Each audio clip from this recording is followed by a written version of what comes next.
Hi everyone, ఈ చిన్ని short వీడియోలో అయితే 3 టైప్స్ ఆఫ్ దోశలు చూపిస్తాను.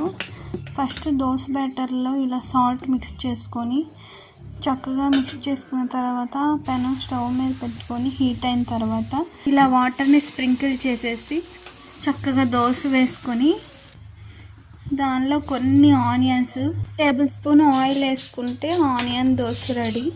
ఈ దోశ వచ్చేసి carrot, beetroot, onion dosa. First క్యారెట్ని తురుముకొని వేసుకొని తర్వాత బీట్రూట్ తురుముకొని వేసుకొని నెక్స్ట్ కొంచెం ఆయిల్ కొంచెం ఆనియన్స్ వేసుకుంటే carrot beetroot dosa ready. Next egg dosa మీద ఎగ్ బ్రేక్ చేసుకొని ఎగ్ స్ప్రెడ్ చేసుకొని కొంచెం సాల్ట్ కొంచెం కారం వేసుకుంటే egg dosa ready. 3 types of దోశలు మీకు ఎలా అనిపించినాయి? నచ్చితే లైక్ చేయండి. Please do subscribe my channel. Thank you for watching my video.